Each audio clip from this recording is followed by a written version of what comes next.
How the United Oops, sorry. Let me back up. Peter Enns with Incarceration Nation, How the United States Became the Most Punitive Democracy in the World. So thank you so much for joining us, Peter. I'm Sarah Spell, your host for the session. The book club series is brought to you by DC-AAPOR's program committee. And for those who are unfamiliar with the series, format's really simple. First, Peter will present his book, including the motivations and some of the highlights and key insights. During that part, please mute your microphones, but please do use the chat feature to post thoughts or questions as they arise. Peter also graciously said that he will take questions during the presentation, but will not be able to see them. So if you do, please raise your hand in Zoom, and then I will flag them for Peter so that he can answer any questions.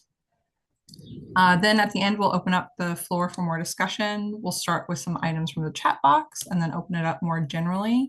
If you're comfortable, please feel free to turn on your camera and your microphone and give the feedback directly.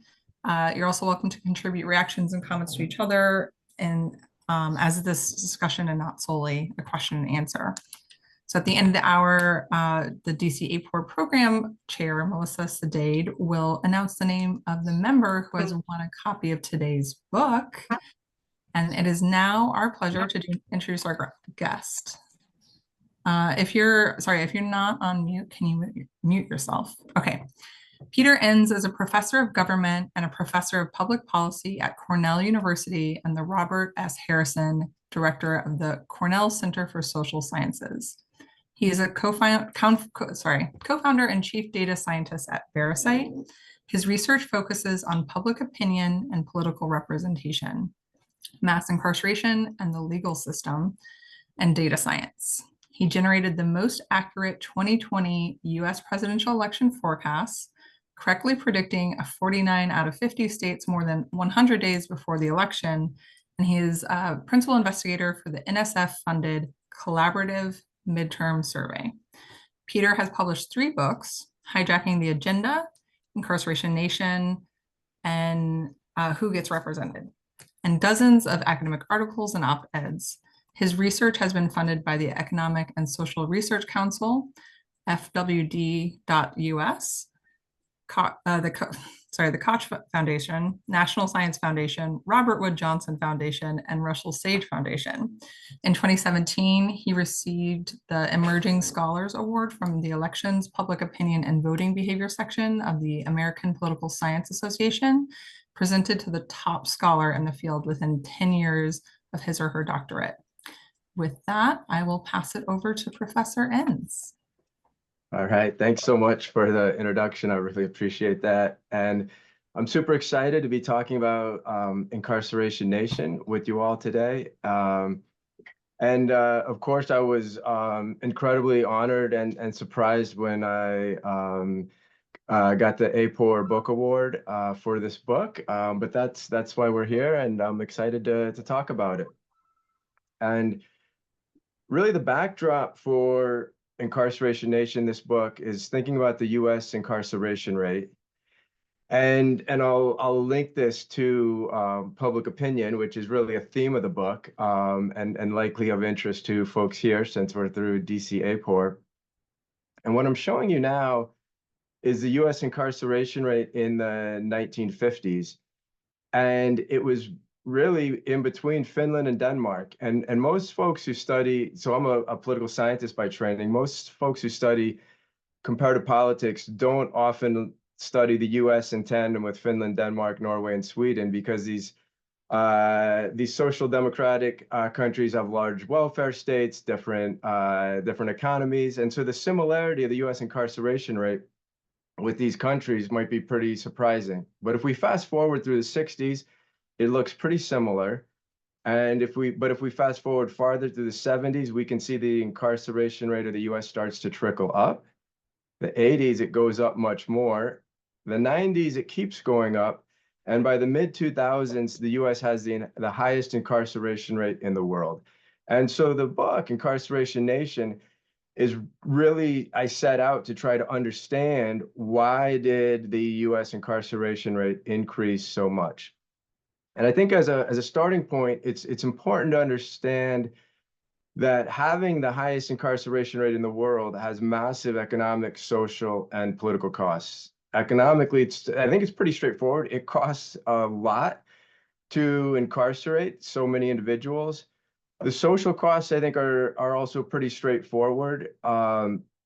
The cost to the individuals in prison when they come out, and most folks incarcerated do come back to society, but the challenges they face, sort of reconnecting to society, are massive. But we often don't think about the families of those incarcerated. Literally about 2 million children have a parent in prison or jail, and so the social costs are huge. Political costs also aren't spoken about that often.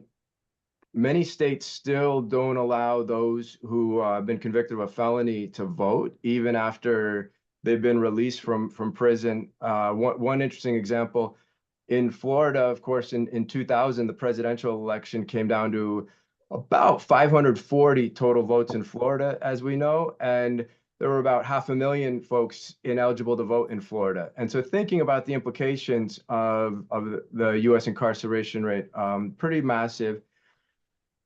I would go as far as to say everyone's affected, whether we're thinking about the social costs, the economic costs, what policies don't exist because of the costs of maintaining such a high incarceration rate.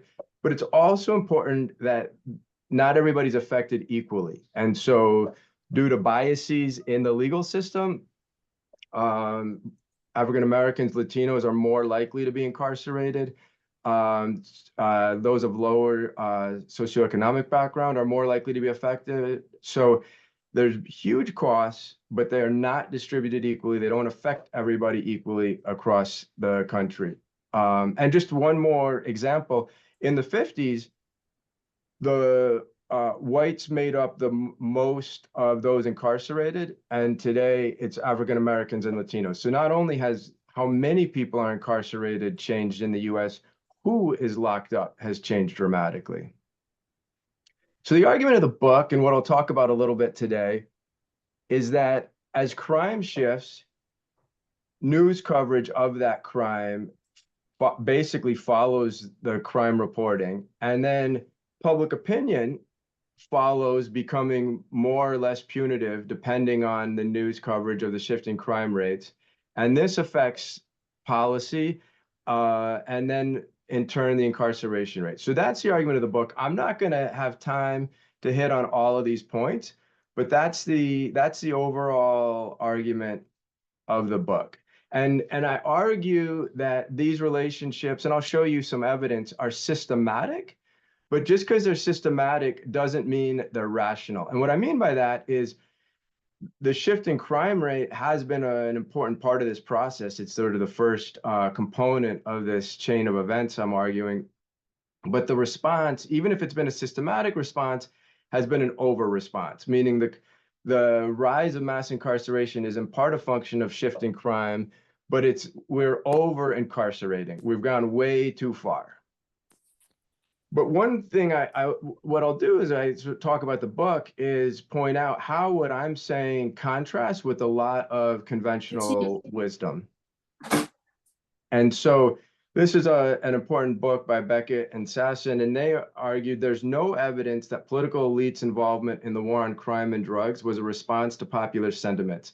So you can see I'm placing public opinion kind of at the center of what we might call a causal chain.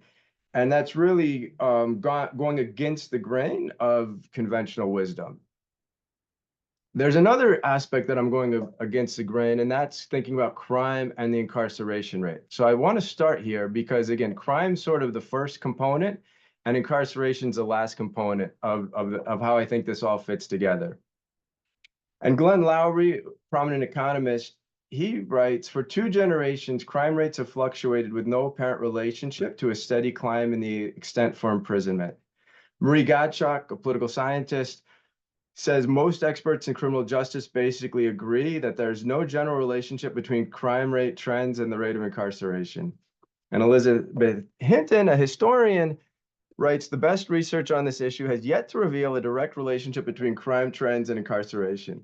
So at this point, it kind of looks like a problem for my argument because we have experts from 3 different fields saying there's no connection between crime and the incarceration rate. And I'm arguing there is, but it's mediated by these other factors. So I want to start by addressing this because this is really critical for us to understand. Now, you don't have to take their words for it. If we Google crime and incarceration and click on the Google image search, you get a bunch of graphs like this that either look like an X or maybe a sideways V showing crime rates and incarceration rates seemingly going in opposite directions. This is why these scholars say there's no apparent relationship between crime and the incarceration rate. So they're looking at data and reaching what seems like at first a reasonable conclusion because they seem to be inversely correlated. Now, here's data I use in the book. We see the crime rate, we see the incarceration rate, and you can see exactly what the Google images showed. After about the 90s, the incarceration rate's going up, the crime rate's going down, they seem inversely related. And so this is what I want to touch on to start us off. How is it the case, if these look like they're not related, inversely correlated, if anything, that I could say their crime matters in this process? And it has to do with how we measure the incarceration rate. And this is a fundamental consideration that, as I mentioned, whether it's economics, political science, or history, has not been recognized. So this is just a super oversimplified depiction of folks enter the rectangle in the middle is supposed to be those incarcerated. Okay, so 5 people at this time point are entering the prison system, 2 people are leaving. Okay, so now imagine at the next time point next year, the crime rate goes down. If crimes related to arrests and prosecutions and incarcerations, if the crime rate goes down, we'd expect fewer people to enter the prison system. So in this image, I'm now showing instead of 5, 3 people entering the prison system. However, and this is really a feature of the US legal system, because so many sentences are so long, we're showing, and again, this is a hypothetical illustration, but just the same amount of people are leaving. The crime rate going down doesn't affect how many people leave the system. So in this example, the crime rate went down.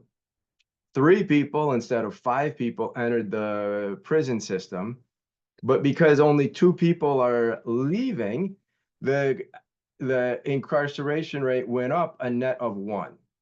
Okay, and so what this is showing is why the incarceration rate can go up even if the crime rate goes down. And the solution is we should measure the change in the incarceration rate because that's going to account for this flow issue. And so if you just imagine in your head the change at time point 1, the top image, we had 5 enter, 2 leave, a change of 3, positive 3. In the next image, 3 entered, 2 left the system, net change of 1. So the increase of 1 is less than the previous increase of 3. That would give us an accurate indication of the relationship between crime rates and incarceration rates. So if we take the same data I showed you before and now plot the crime rate and the change in the incarceration rate, they map up pretty closely. And in all these figures, I've scaled the axes to have a common minimum maximum because we're dealing with overtime data. So I just want to show the overtime patterns. And in the book goes into I don't know if it's a fair amount of statistical analyses, checking for using time series statistical modeling techniques and checking for statistical significance. But in the talk, I'm just going to show you images that I think get the point across. And so the key insight here is experts in multiple disciplines, I believe, have reached the wrong conclusions about crime rates and incarceration rates because of this flow problem I illustrated on the previous slide.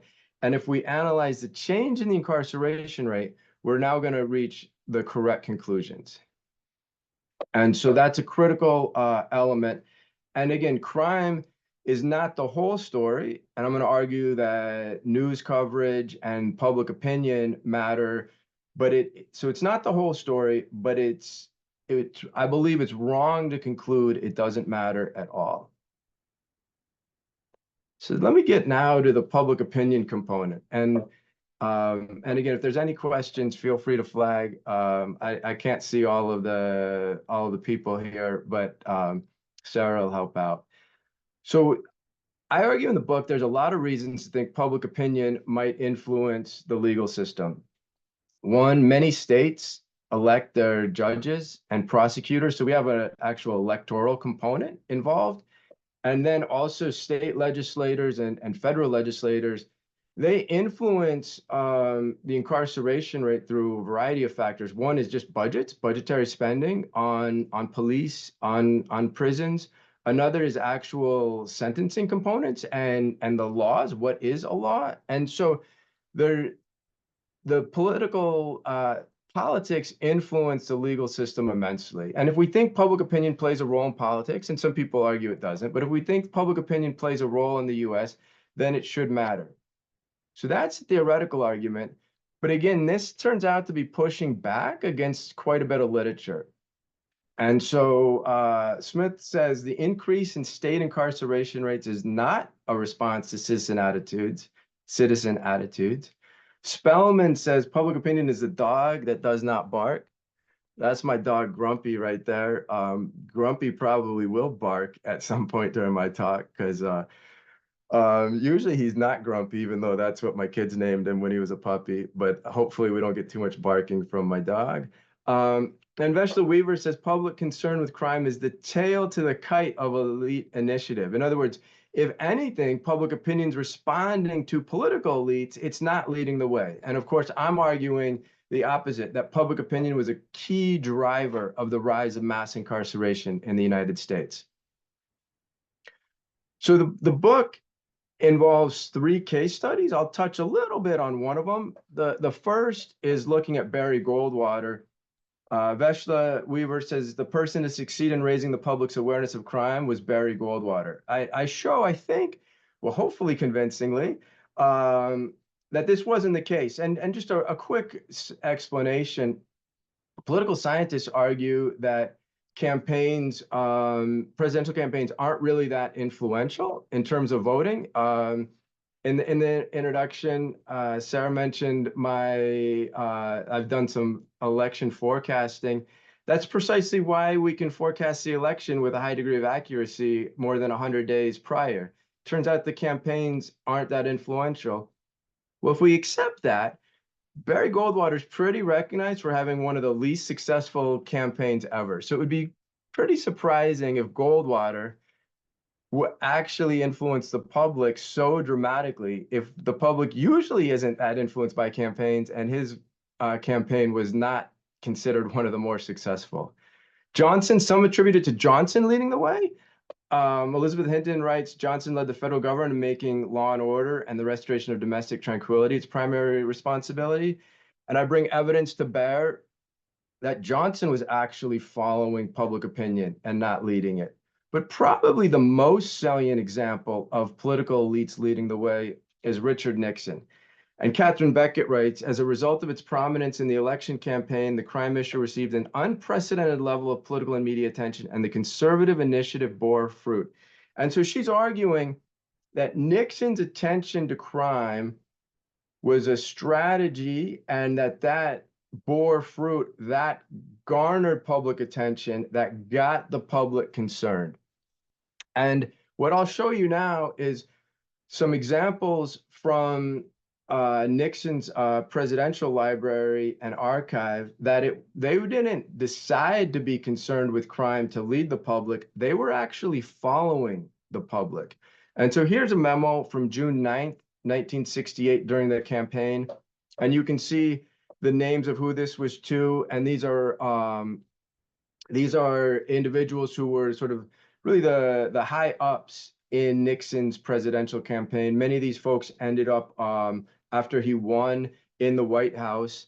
And so if we read down this memorandum, it says an ORC poll conducted for the Nixon organization in February showed that race relations, crime and lawlessness, and the high cost of living taxing rated with nearly equal intensity across the nation.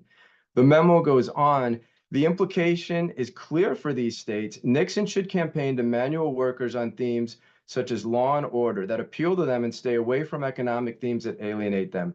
So they were doing polling, seeing that crime and law and order were resonating with the public, and then shifting their campaign strategy to align it with public opinion.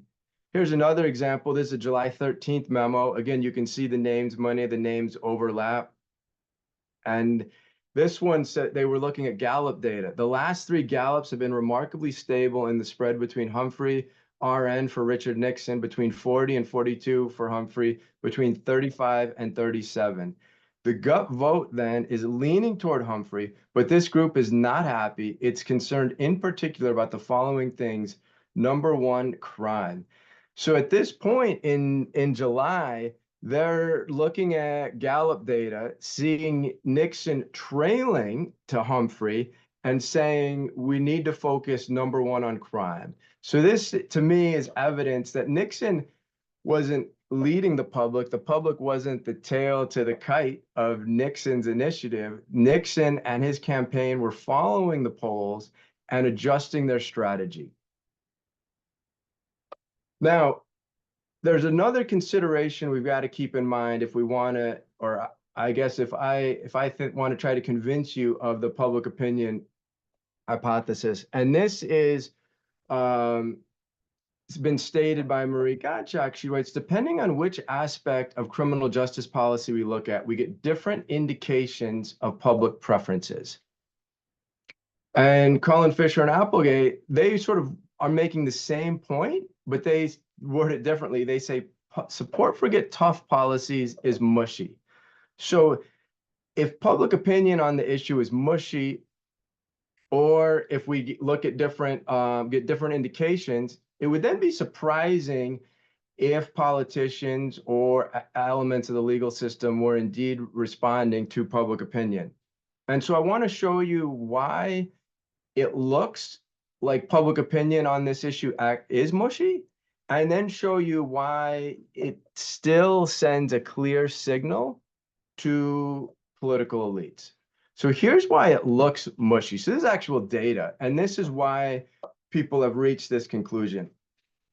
If we ask, have the courts been too easy or too severe dealing with criminals?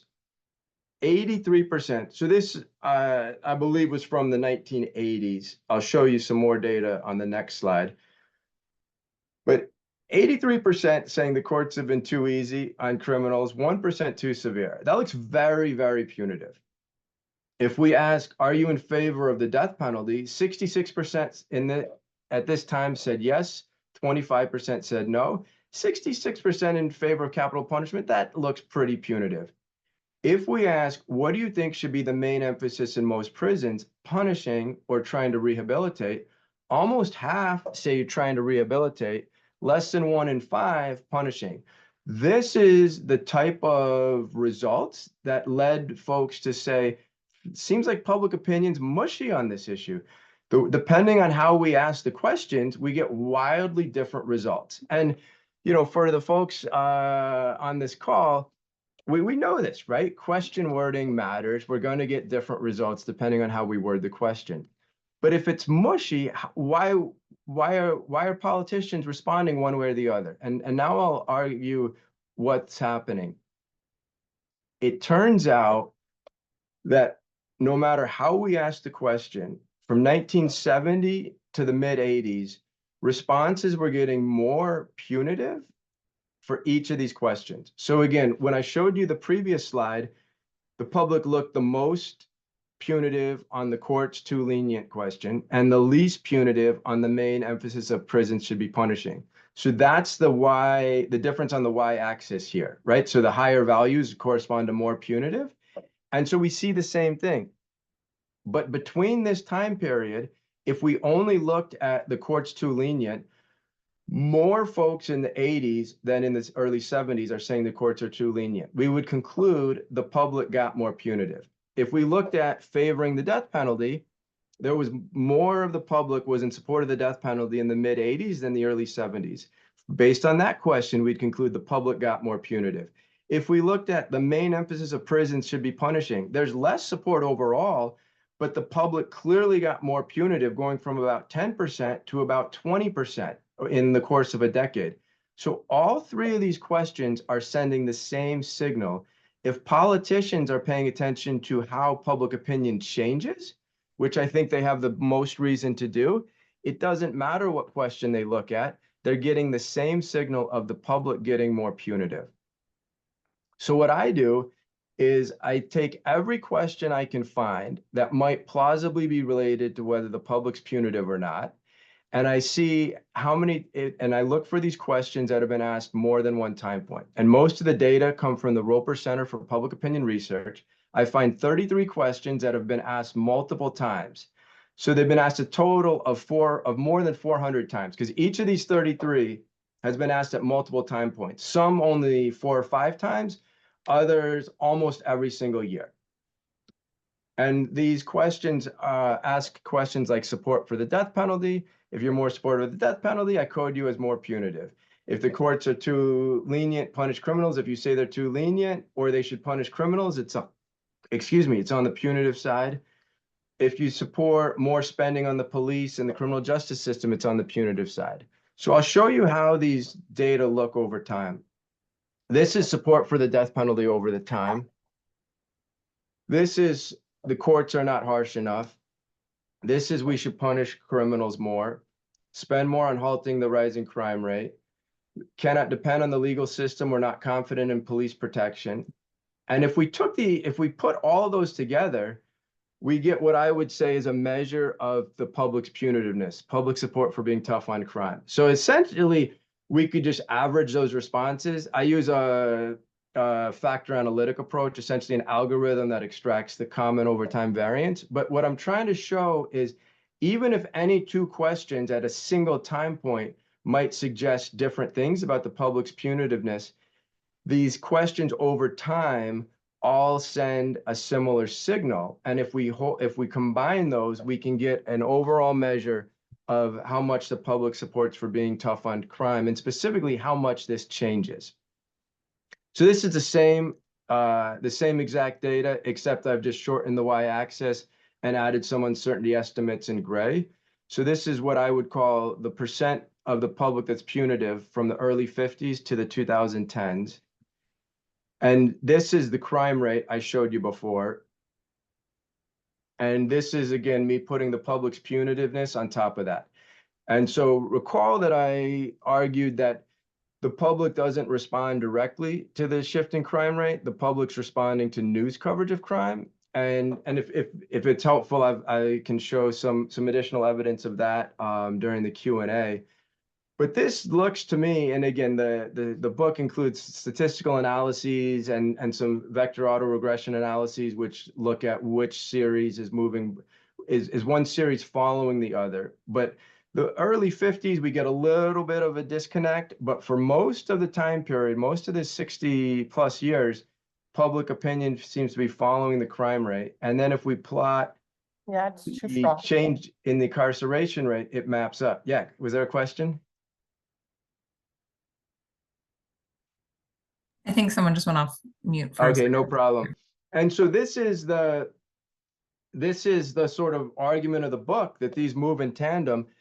In addition to measuring the public's punitiveness at the national level, again, I was able to get the data from the Roper Center for Public Opinion Research. And with the individual level data, I used multi-level regression with post-stratification. Sometimes that's called MRP. So that's a strategy for estimating state level opinion from national polls. And when I did that and looked at state spending on prisons and state incarceration rates, we see the same patterns at the state level. And that's important because the states are, most of those incarcerated are at the state level. Now, so this is the data in the book, and I've updated it slightly. I still have some more years to update, but now I'm going to show you sort of after the book was published, the update. So although it's only a few years of updating, this gives us a bit of what we might call an out of sample prediction, right? So what would if we then extended the data, so but after 2010, the crime rate continued down a little bit and then ticked up. The public's punitiveness kept going down following the crime rate. Again, not perfectly, but pretty close. And then the change in the incarceration rate dropped. So again, just a couple years I've been able to extend it so far since publishing the book, but the out of sample prediction looks pretty spot on, I would say. So let me kind of wrap this up, and then we can see if there's any questions. And if there's not any questions and we've got time, I can talk more about how news coverage follows the crime rate. But this is the overall argument of the book, that crime rate matters, but news coverage of the crime is what mediates information about the crime rate to the public's punitiveness. As the public gets more punitive, we've seen a higher incarceration rate. And that was what that was sort of the motivation of the book. But the right side of this figure, the decrease, is equally important. As the crime rate's gone down, the public's become less punitive, and we've seen a downward shift or a response, the expected response in the incarceration rate. And while most of the book relies on massive amounts of historical public opinion data, I did use these case studies to try to look at specific political elites, most notably Goldwater, Johnson, and Nixon, to show from those case studies that they were not directing public opinion, and if anything, responding to public opinion. Now, this is a headline from this last week where it says Maryland governor to pardon 175,000 marijuana convictions in sweeping order. And this, I would argue, is kind of additional evidence consistent with the book. As the crime rate's gone down and the public's got less punitive, we see more and more examples of policy or the legal system responding in a less punitive direction. Another example, when Trump was president, one of the most prominent pieces of legislation was the First Step Act, which shifted federal policy in a less punitive direction. So when it's very hard to pass federal legislation due to the polarized Congress, where did we see some action? Now, sometimes I call the First Step Act a baby step. It was not a radical reform, but it was a change in a less punitive direction, supported by a polarized Congress, and again, consistent with a less punitive public. So, but now, even if the system's been moving in a less punitive direction, it's still incredibly punitive. And I think from whether we think of the social or economic factors, or even from just a desire to deter crime, my own view is the legal system needs to move in a much less punitive direction still. Here's an example from April. A federal appeals court says that Texas inmates' decade-long lawsuit over sleep deprivation can keep going. And so this individual is pointing out that inmates get less than 4 hours of sleep a night. It's actually less than 4 hours of sleep, and it's interrupted sleep, because in about the middle of the night, they're woken up for a count, and then super early in the morning, they're woken up for their first meal. And so it's examples like this that show how difficult and abusive prison can be, and how punitive the U.S. system still is. The U.S. system still has solitary confinement, which is globally viewed as torture by most organizations. So we've seen the system respond to a less punitive public as the crime rate's gone down. But I think it's really important to remember that the system is still incredibly punitive, and there's lots of shifts that should occur to be both a more constructive system, and kind of whatever dimension we're thinking about, whether again it's crime, safety, expenditures, that there's a lot of need for change. So I'll pause there. Thank you, and look forward to any questions or comments anybody might have. So the chat box has been very quiet. So I will start with a self-serving question. Actually, no, I'm sorry. I will go Paul Frankel, if you want to ask it. I know you're already on camera now.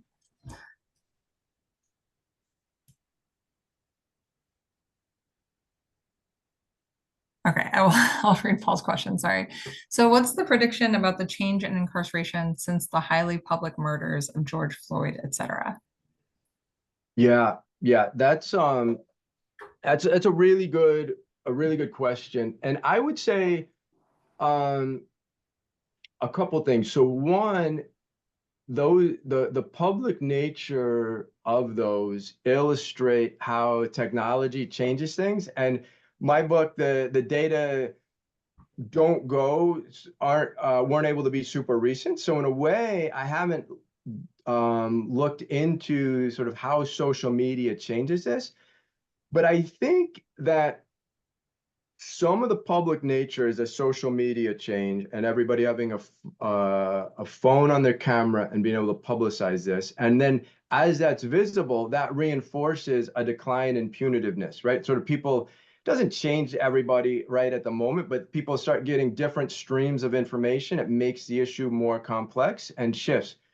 But I think it also matters that and it's not surprising that these public examples occurred, in addition to being a function of technological changes, when the crime rate was lower and the public was less punitive. So I went back and looked at the film that you can get it on YouTube of Rodney King's beating, and I thought to myself, given how much attention those videos were getting, it must not have been as bad as I had remembered it, seeing it in the news in real time when it happened. I went back and watched it, and it was worse than I remembered. And yes, those videos were prominent, and yes, when it eventually led to sort of localized rioting in LA, but I think that was at the height of the public's punitiveness. So the response of how that was carried in media and the response by the public was different at different time points. And so it's complex, but I think it's sort of an argument of the importance of technological changes and how things interact with what is the current crime rate, what is the current public's views on a topic. And Gina says, apologies if you already covered this. I signed on late.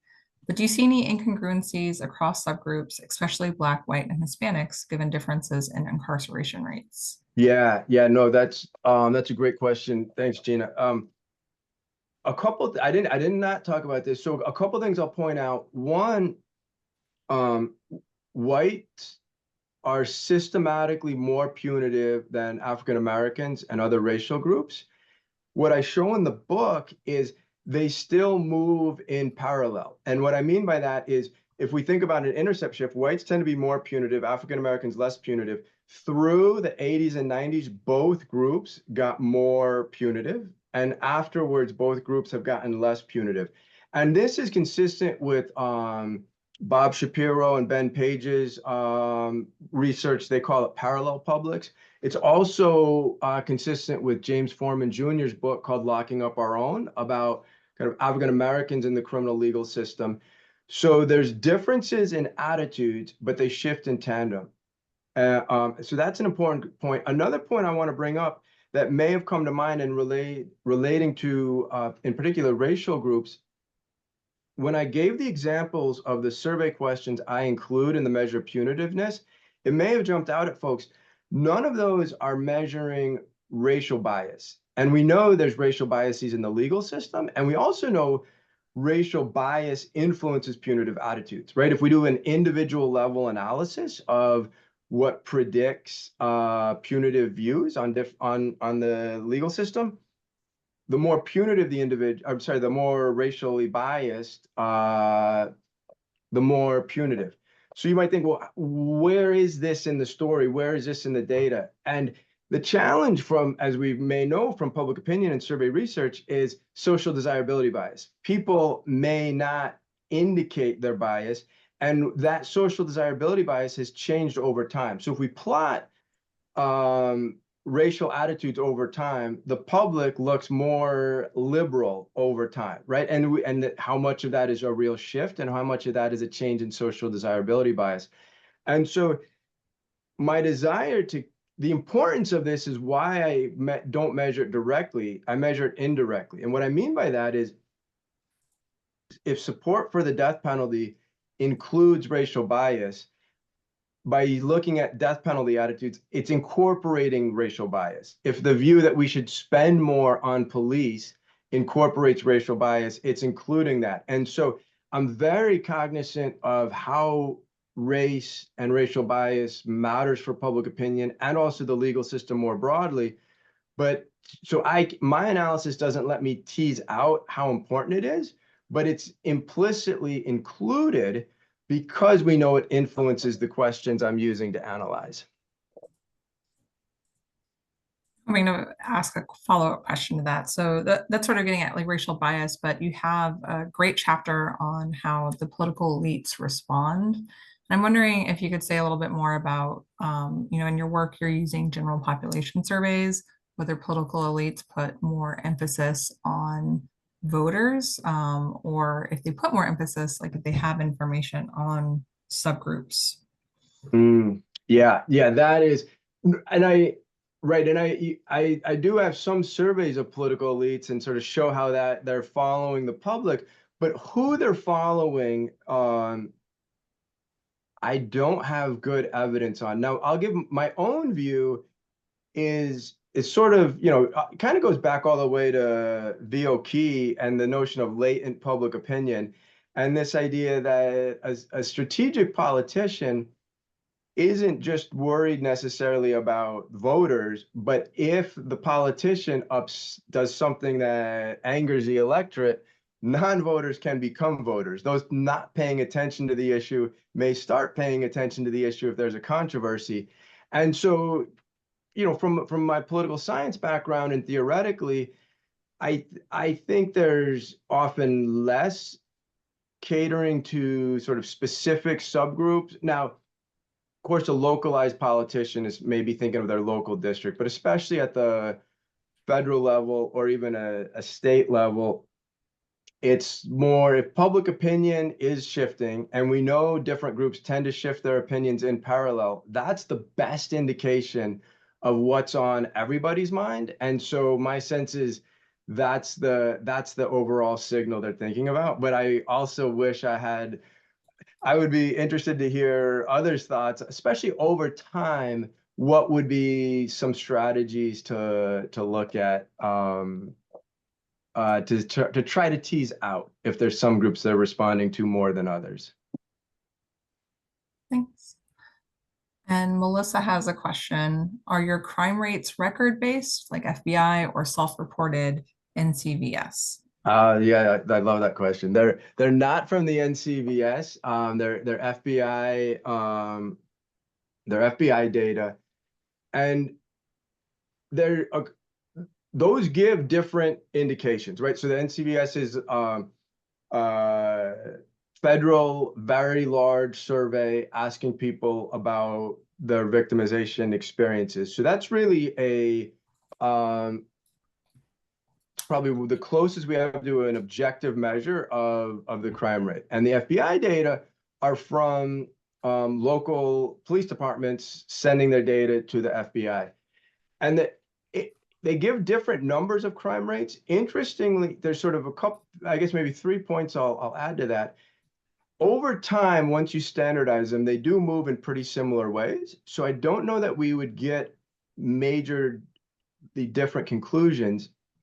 However, my argument does pretty much hinge on reported crime, right? So it's sort of news coverage of the crime rate. And when we look at what the news is covering, it often is, news pays a lot of attention to crime rate releases from the FBI. And so even if that's not the most accurate measure available of true crime, that is probably the best measure of what news media is responding to. So as a kind of causal factor in the chain, I think it's the right measure, but it's bringing in some reporting biases. The other thing I do is I look at the murder rate, and that has been, the FBI's murder rate has been validated with death certificates. And so larceny and other crimes, there's more, there is evidence of reporting bias. But if we look at the murder rate, which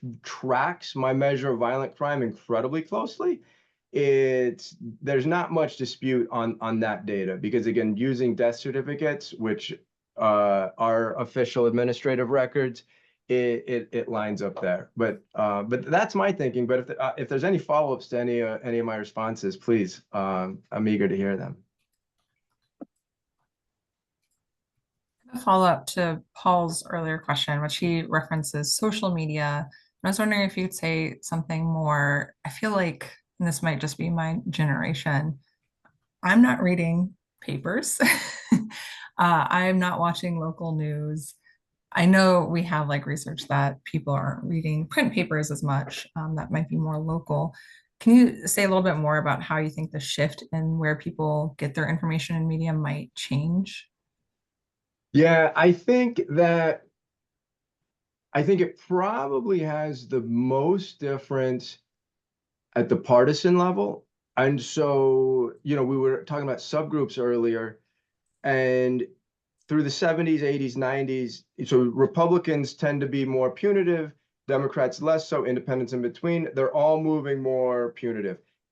The drop in punitiveness I've shown, which that's mostly driven by Democrats and independents getting less punitive, and Republicans maybe slightly, but more stable. And so I think that social media and the compartmentalization of media may be leading to more different, again, the intercept shifts among partisan groups have always been consistent, but the differing over time patterns, I suspect, is magnified by social media. Okay, you might have actually answered the question that Mark Hines has in his chat. The US public is overall relatively punitive, but there are low points. Why was punitive particularly low in 1965? And this is like the first graph, I think. Yeah.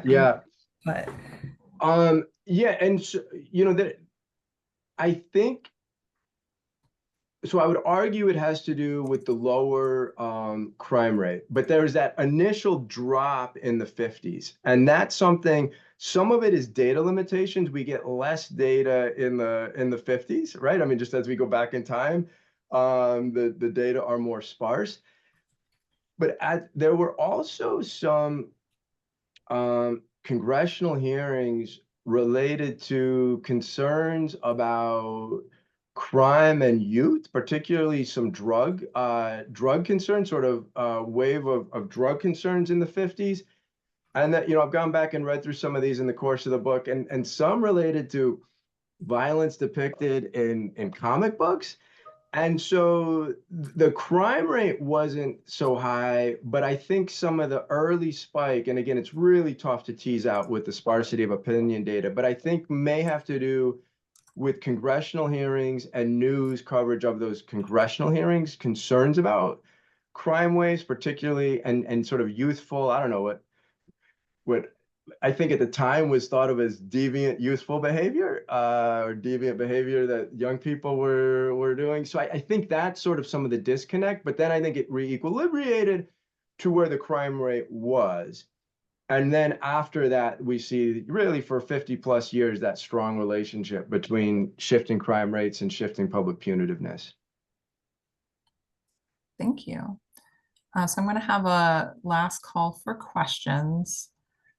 And while people think of any last questions, I'll just say a big thank you to Peter Enns for coming today to participate in the series. We really appreciate it.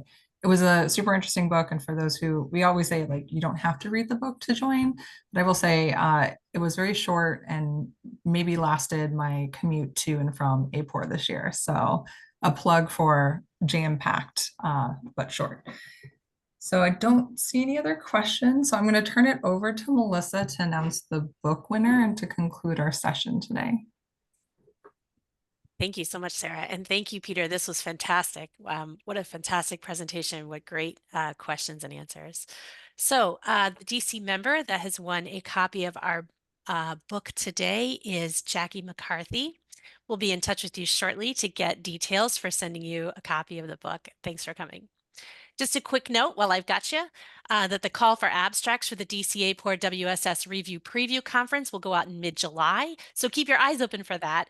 The conference will be at the National Academies of Sciences again this year on September 24th, and it's a great chance to catch presentations you may have missed at the national conference, hear talks given at other conferences, and catch up with your research community. We're also planning the next book club for August, and I'll send out notification once the details for that one's ironed out. Otherwise, thank you all so much for attending. Have a great afternoon, and I'll see you soon. Thank you. Thanks so much, everybody. This was really fun, and I appreciate you the time. Thank you.